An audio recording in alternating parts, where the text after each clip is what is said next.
જે રીતે માર્કેટમાં હાલ સોના ચાંદીની બોલબાલા થઈ, ભાવ વધઘટ થયા, ક્રેશ આવ્યું, માર્કેટ અપડાઉન પણ થયું. આમાં સામાન્ય વ્યક્તિને પણ ઈચ્છા થઈ તો ખરા કે સોનામાં ઇન્વેસ્ટ તો કરાય, પણ ક્યારે કરાય, કેટલું કરાય, શું ફાયદો, શું નુકસાન, અને એટલું જ નહીં, સૌથી મોટો સવાલ કે સોનામાં ઇન્વેસ્ટ કરવા માટે વધારે પૈસા જોઈએ? તો જવાબ છે ના. ખાલી 100 રૂપિયાના ઇન્વેસ્ટમેન્ટથી પણ તમે ગોલ્ડમાં ઇન્વેસ્ટ કરી શકો છો. કઈ રીતે એ આજના વિડીયોમાં જાણીશું.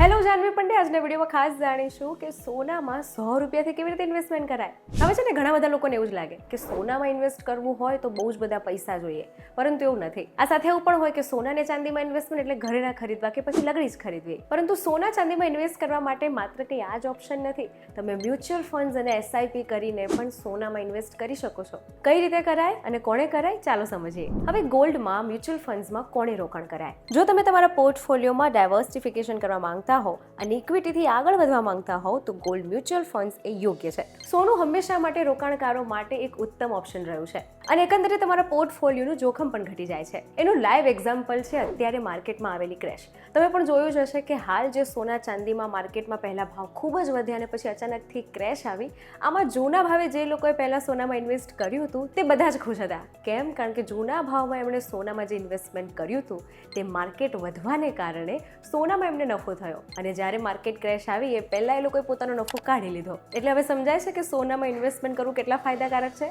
અને આ થયું એ પરથી જ ઘણા બધા લોકો જાગ્યા કે સોનામાં ઇન્વેસ્ટમેન્ટ તો કરાય. આ સાથે જો તમે તમારા પોર્ટફોલિયોમાં ઇન્ફ્લેશન વિશે વિચારી રહ્યા છો તો એની જગ્યાએ ગોલ્ડમાં ઇન્વેસ્ટ કરવાનું વિચારો, કારણ કે સોનું હંમેશા તમારા ઇન્ફ્લેશન સામે ટકી રહ્યું છે. અને જો તમે લાંબા ગાળા માટે એક વેલ્થ ક્રિએટ કરવા માંગતા હો તો સોનામાં ઇન્વેસ્ટમેન્ટ એ બેસ્ટ ઓપ્શન છે, કારણ કે સોનું વર્ષોથી આકર્ષક વળતર આપે છે અને તમને વિવિધ નાણાકીય લક્ષ્ય પ્રાપ્ત કરવામાં પણ સોનું ખૂબ મદદરૂપ થઈ શકે છે. પરંતુ જો તમે શોર્ટ ટર્મ માટે સોનું ઇન્વેસ્ટમેન્ટ કરવા માટે વિચારતા હોવ તો એની અસર માર્કેટને લઈને તમારા પોર્ટફોલિયો પર થઈ શકે, કારણ કે સોનાના ભાવ અન્ય કેટલા પરિબળો છે જેના કારણે અસર થતા હોય છે, જેમ કે geopolitical developments, global economic fluctuation. આ બધાની અસર સોનાના ભાવ પર થતી હોય છે, જેને કારણે ટૂંકા ગાળાના તમારા ઇન્વેસ્ટમેન્ટમાં થોડી વધઘટ થઈ શકે છે. હવે જો રોકાણ કરવાનું મન થયું હોય તો રોકાણ કરતા પહેલા આ બાબત ચોક્કસ સમજી લો. સૌથી પહેલું કે તમારે કેમ રોકાણ કરવું છે, તમારું ગોલ ક્લિયર રાખો.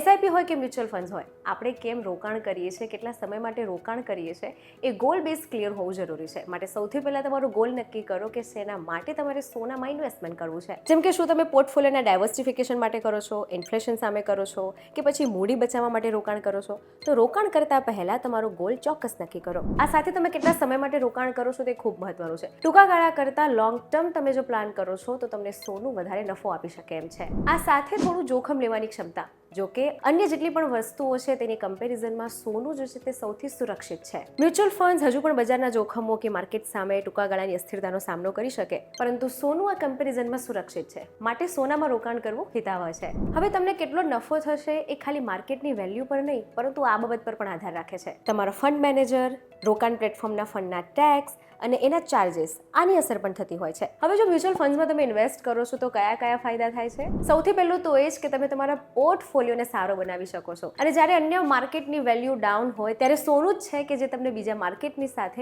કમ્પેરિઝનમાં વધારે વેલ્યુ આપે છે. એટલે મંદી દરમિયાન પણ તમને જોખમ ઘટાડવામાં અને વધારે સારું રિટર્ન આપવામાં સોનું મદદ કરી શકે છે. ગોલ્ડ મ્યુચ્યુઅલ ફંડ્સનું રોકાણ જે છે તે ફંડ મેનેજર દ્વારા કરવામાં આવે, જેઓ તેમના કસ્ટમર વતીનું રોકાણ કરે છે, જેથી તેઓને ફંડના રોકાણની જાળવણી અને માર્કેટના બીજા પરિબળો પણ ધ્યાનમાં હોય છે.